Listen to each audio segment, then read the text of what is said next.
불쾌한 감정을 품거나 뭔가 못마땅한 생각을 품게 되면 어떻게 되느냐?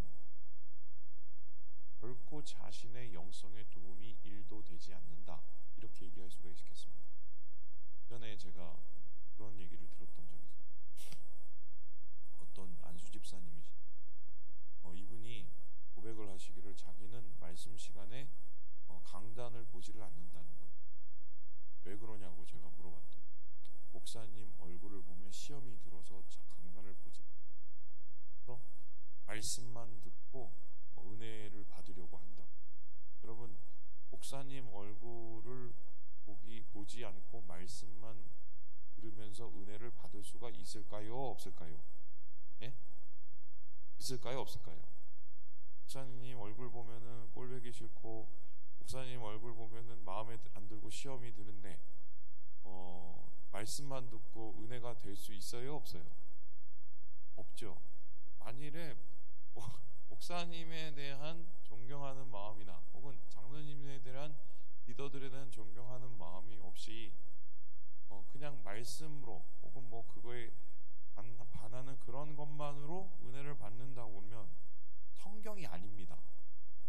성경이라는 것은 뭐냐면 하나님의 뭘로 쓰여졌어요? 감동으로 쓰여졌습니다. 감동이라는 것은 어떤 의미냐면 하나님이 마음을 찢긴다는 말이에요. 그러면 하나님이 감동으로 썼다는 것은 1차적으로 누구의 마음을 움직이겠어요? 그 성경을 쓴 성경의 기자. 그러니까 베드로 전서면 베드로, 그리고 디모데 전서면 바울. 이 성경의 기자, 이 성경을 쓴 사람의 마음을 움직였겠죠. 성령의 감동을 움직인 거예요. 그러면은 오늘날 그 감동을 받아서 강단에서 말씀을 전하게 되면 2차적으로 이제 하나님께서 또 감동하여야 될 대상이 있습니다. 누구죠? 바로 목사, 설교, 강단하는 설교자를 감동하시는 겁니다. 그러니까 하나님이 성경의 기자를 감동하고 성경의 기자가 쓴 글을 통해서 누구를 감동해요? 목사를, 강단에선 설교자를 감동을 합니다. 그럼 설교자가 그 감동을 전하게 될 때 통로가 되죠. 그 설교자의 통로는 기계적으로 말만 전하고 말씀만 읽는 게 아니라 그 사람의 인격, 그 사람의 삶, 그 사람의 모든 것이 통로가 되는 겁니다.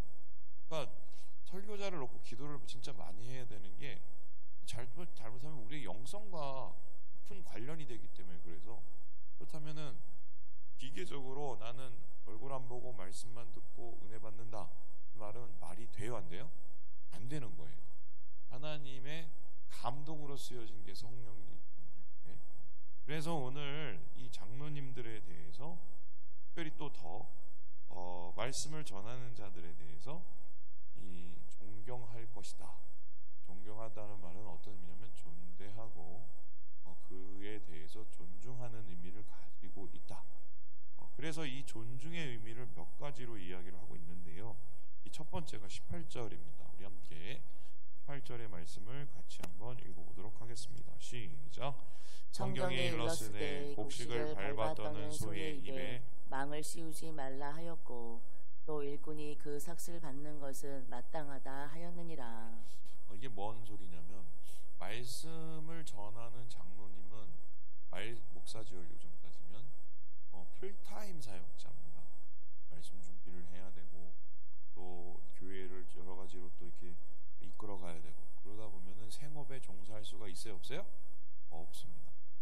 생업에 종사할 수 없으면 그 생업을 잘 감당하고 지켜줄 수 있도록 도와주는 것이 바로 배나 존경할 뿐만 아니라 더욱 존경하라라고 하는 의미입니다.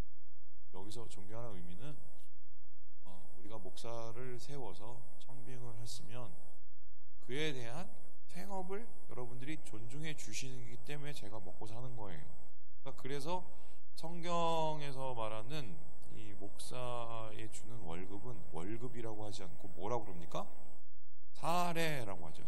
사례라고 하는 말의 뜻이 뭐죠? 감사의 예의를 표시한 비용이죠. 그러면 감사하다는 건, 아이고 목사님 저희한테 이렇게 말씀 잘 전해주셔서 고맙습니다 하면서 목사님을 섬기면서 드리는 의미도 되겠지만, 그것보다도 뭐냐면 존중을 하는 거, 서로 존중, 상호간에. 목사님들은 성도들을 존중이 돼야 하고, 성도들은 목사님들을 또 존중이 돼야 하고, 이런 상호간에 서로를 존중해가는 이 상황 속에서 교회가 질서를 잡혀가게 되는, 이게 이제 장로님들에 대한 혹은 목사님들에 대한 존중이다, 이렇게 얘기를 하고 있습니다. 더불어서 배나 존경하는 방법을 이렇게 이야기하고 있는데요, 우리 함께 19절의 말씀을 같이 한번 읽어보도록 하겠습니다. 시작. 장로에 대한 고발은 두세의 증인이 없으면 받지 말 것이요. 고발에 대한 이야기입니다. 무슨 소리냐? 예나 지금이나 교회는 사람이 많기 때문에 100명이 있으면은 100명의 눈이 있고, 200명이 있으면은 200명의 눈이 있고, 1000명 있으면 1000명의 눈이 있습니다. 100명이 있으면 100명의 말이 있고, 200명이 있으면 200명의 말이 있습니다. 그러면 그 200명의 말, 300명의 말, 1000명의 말 중에 분명히 좋은 말도 있겠지만 부정적인 말이 있어요, 없어요? 없습니다. 어느 교회나 목사님들이나 장로님들에 대한 흉이나 험담이 없는 교회는 이 세상에 존재하지 않는다. 없어요. 심지어는 저렇게 훌륭하신 목사님, 저렇게 훌륭하신 장로님, 그런 분도 찾아보면 교회에서 어딘가는 욕먹고 있다는 겁니다. 그렇게 보면 돼요. 제가 예전에 우리 교회 펜션에 왔었을 때 욕먹는 걸 전 좀 되게 부담스러워하는 스타일이에요. 그래서 누가 뭔가 얘기를 하면 좀 마음이 굉장히 쓰이고 잠도 안 오고, 막 요즘은 옛날보다 좀 낫긴 한데 옛날에 그랬어요. 그래서 어느 날 이제 전혀 하지도 않은 행동을 가지고 했다고 이야기를 하면서 이제 이야기가 이게 좀 일파만파로 좀 커지기 시작을 해서 빠딱지가 나서 제가 그분을 만나서 설명을 이렇게 막 했습니다. 저는 그렇게 얘기한 적이 없고 이건 잘못이고 막 얘기를 했습니다. 근데 저는 그렇게 얘기를 하면 진화가 될 줄 알았어요. 어떻게 됐었을 것 같아요? 얘기가 더 커졌습니다. 더 커졌어요. 심지어는 그 비슷한 얘기를 제가 몇 번을 당했는데, 저는 억울한 걸 잘 못 찾는 스타일이라 좀 덜하긴 하지만, 옛날에 억울한 일이 있으면 그거를 제가 참지를 못하고 어떻게든 증명을 하려고, 그래서 그 얘기를 시작하신 분을 찾아내서 증거를 이렇게 보여주고, 그리고 뭐 녹취한 걸 들려주고, 한 번은 또 그랬던 적이 있어요. 제가 얼마나 어리석었는지. 저는 그렇게 되면은 얘기가 자연스럽게 끝날 줄을 알았어요. 그런데 그 다음에 그 분이 이야기를 다른 식으로 돌리기 시작하는데 어떻게 얘기하냐면, 아니 이 교회 목사님은 녹음기를 들고 다녀, 이렇게 얘기가 나오기 시작한 거예요. 그래서 제가 그 순간 포기를 했어요. 목사는 욕을 먹을 수 있는 존재다. 언제 어디서나 욕을 먹을 수밖에 없는데 그거를 삶으로 증명해내고 잘 견뎌내는 게 그게 목회다. 제가 그걸 배웠습니다. 우리 교회 사역할 때 그걸 배웠어요. 똑같은 일이 에베소 교회도 있었던 겁니다. 지금 사실은 디모데도 욕먹고 있거든요. 그리고 장로님들도 여기서 그런 일이 있었던 겁니다. 그런데 이럴 때는 어떻게 됩니까? 같이 덩달아서 험담하고, 같이 덩달아서 가타부타를 따지고, 말을 돌리고 더 크게 비판을 늘려가게 되면 결국 그 장로님 한 분뿐 아니라, 목사님 한 분뿐 아니라 교회가 시끄러워집니다. 교회가. 그래서 이렇게 뭔가 부정적인 이슈들이 올라오면 그때는 어떻게 되냐면 좀 되게 신중해야 됩니다. 이 말이 맞는지 팩트 체크를 해야 되고요. 그리고 여러분 아시겠지만 양자 간에 문제가 생긴 경우는 이쪽 저쪽 얘기를 다 들어보지 않으면 정확한 사실을 모릅니다.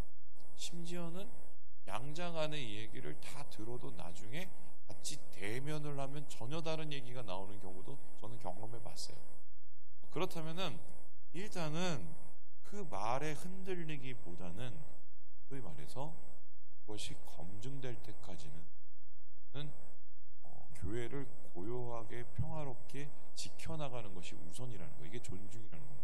그런데 만일에 그것이 사실로 밝혀질 경우는 어떻게 해야 되느냐, 이렇게 이야기를 하는데요. 우리 함께 20절의 말씀을 같이 한번 읽어보도록 하겠습니다. 시작.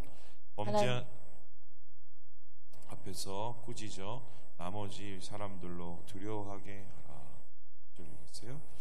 한마디로 이게 사실로 밝혀진 경우에는 개인적으로 가서 욕을 하고 개인적으로 가서 뭐라고 하는 게 아니라 어떻게 하라고요? 공회의, 공개적으로.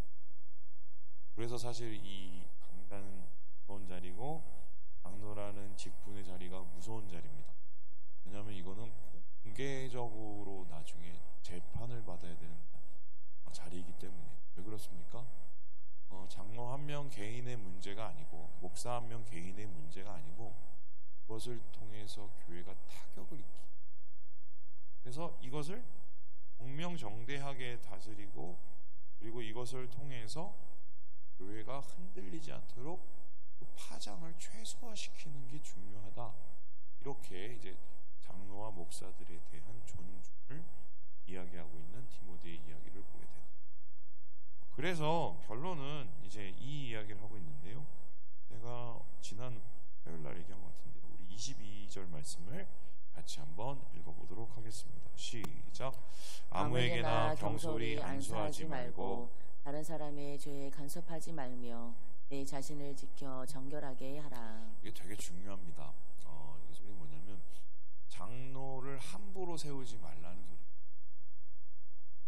이런 거죠. 뭐 돈이 있으니까 장로 되면 나중에 뭐 교회에다가 크게 막 헌금도 하고 교회가 여러 가지로 이렇게 해갖고 이제 장로님 세운 분 제가 알거든요. 우리 교회 아니고요. 그런데 장로님 되고 나서 헌금을 더 안 하시더라고요. 솔직히 제가 말씀드리는 거예요. 그러니까 그런 식의 다른 계산으로 사람을 세우면 안 돼요. 뭐를 봐야 되냐면 신앙적인 됨됨이, 본보기가 될 그거를 보는 겁니다. 그러면 하나님께서 장로로 세우셨고 혹은 목사로 세우시면 그거를 감당할 만한 그릇도 주시는 거예요.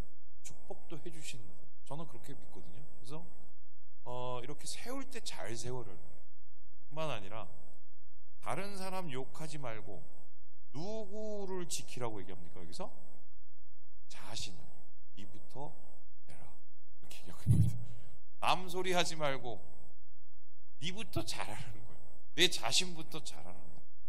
내 자신을 돌아보고 내 자신을 하나님 앞에서 정결하게 할 때 그것이 선한 영향력을 미치는 거지.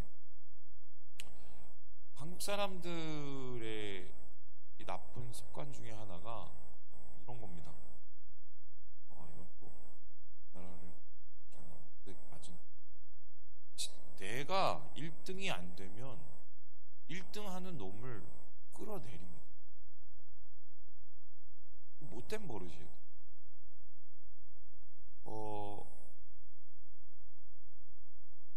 왜 그런지는 잘 모르겠어요. 이게 어느 때부터 이렇게 이런 일이 일어나는지 모르겠는데 어떤 분은 일본 강점기 때 겪은 라고 얘기하시는 분, 어떤 분은 뭐 6.25 때 살아남기 위해서 그러다가 생존에 대한 뭐 본능이라고 얘기하는 분, 아니면 옛날에 뭐 조선시대 분당 정치에서 이 일이 일어났다고 얘기하는데 잘 모르겠고요. 하여튼 그런 게 있습니다. 그래서 내가 으뜸이 되지 못하면 으뜸이 되는 사람을 끌어내리는 아주 나쁜 경향이 우리에게 솔직히 있어요. 우리 DNA. 그만큼 이제 되게 다이나믹한 거죠, 이 한국 사람들이. 그런데 그런 거는 중요한 게 뭐냐면 1도 도움이 안 됩니다. 왜냐? 공동체도 안 좋아지고 나도 안 좋아지고. 그러니까 내가 주님 안에서 향상되고 성장하고 우리가 주님과 더 친밀해지는 게 목적이잖아요. 결국 신앙생활하는 건. 근데 그게 누구 때문에 내가 이렇게 하고 누가 싫어서 이렇게 하고 이거는 이미 신앙이 아니에요. 왜냐하면 신앙은 믿고 바라보는 건데 누구를 믿고 바라보는 겁니까? 하나님을 믿고 바라보는 게 신앙이에요. 그러면 모든 신앙은 결국 나의 나의 문제로부터 시작을 하고 모든 신앙은 나의 문제로 귀결이 돼야 됩니다. 그래야 내가 변화되기 때문에.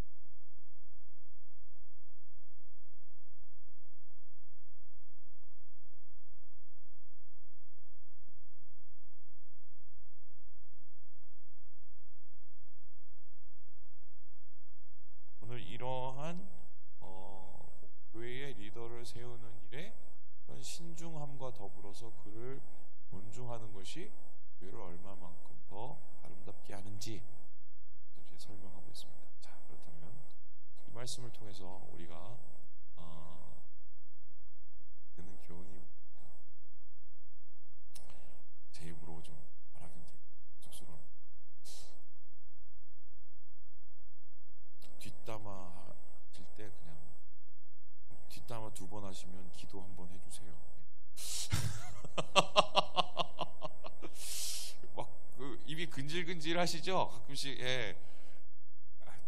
2번 했으면 기도 1번 해주세요.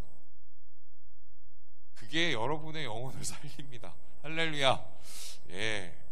그게 서로가 교회를 잘 세워가는 주님 안에서 이렇게 교회를 잘 이끌고 교회를 잘 만들고 소망하는 참교회를 이루시는 모든 형제 자매들 되시길 주님의 이름으로 축원합니다.